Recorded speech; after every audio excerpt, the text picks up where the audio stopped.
तो आखिरकार Boris Johnson को सिर्फ इसीलिए अपनी कुर्सी छोड़नी पड़ी क्योंकि एक तो वो अपने फैसलों को लेकर गंभीर नहीं थे, दूसरे अपने व्यवहार से भी पूरी कैबिनेट को दुखी करते रहते थे। जैसे पिंचर केस में ही पहले उन्होंने कहा कि गलती हो गई, फिर कहा कि उस क्रिस पिंचर कांड के बारे में उन्हें पता ही नहीं था, फिर कहा कि पता तो चला था लेकिन काफी पहले पता चला था, फिर कहा कि तब उन्होंने जुबानी आरोप को इतना गंभीर नहीं समझा था। यानी उनके बयान इधर से उधर होते रहते थे।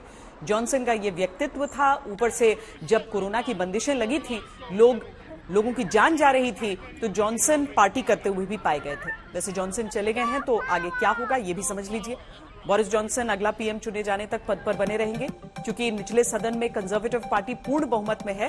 ब्रिटिश संसद के निचले सदन में 650 सीटें हैं जिनमें बहुमत के लिए 326 सीटें चाहिए होती हैं। कंजर्वेटिव पार्टी के पास अभी 358 सांसद हैं जबकि लेबर पार्टी के पास केवल 200, अन्य दलों के 109 सांसद हैं। ऐसे में प्रधानमंत्री के लिए कंजर्वेटिव पार्टी के अंदर से ही नए दावेदार सामने आएंगे। हर दावेदार सिर्फ 2 सांसदों के समर्थन से नामांकन कर सकेगा। फिर पार्टी के स्तर पर ही उन दावेदारों के बीच वोटिंग होगी। सबसे कम मत वाला दावेदार छंटता जाएगा और ये वोटिंग तब तक होगी जब तक आखिरी का दावेदार न बच जाए।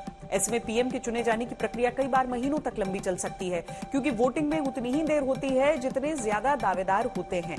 वैसे इस बार माना जा रहा है कि 5 बड़े चेहरे हैं जो कंजर्वेटिव पार्टी के अंदर पीएम पद की रेस में अपनी किस्मत आजमा सकते हैं और इनमें भारतीय मूल के ऋषि सुनक का भी नाम है जो जॉनसन कैबिनेट में वित्त मंत्री रह चुके हैं। इसके अलावा जॉनसन के स्वास्थ्य मंत्री रह चुके पाकिस्तानी मूल के साजिद जावेद को भी पीएम पद की रेस में माना जा रहा है। वैसे ब्रिटिश विदेश मंत्री लिज ट्रुस को भी पीएम पद का मजबूत दावेदार माना जा रहा है। इसके अलावा 2019 में जॉनसन से पीएम पद की रेस हार चुके जेरेमी हंट को इस बार भी पीएम पद का मजबूत दावेदार उम्मीदवार माना जा रहा है। और 52 साल के बेन वेलिस जो कि ब्रिटिश रक्षा मंत्री हैं और यूक्रेन युद्ध के हालात में उनकी मजबूत छवि के कारण उन्हें भी पीएम पद का बड़ा दावेदार माना जा रहा है।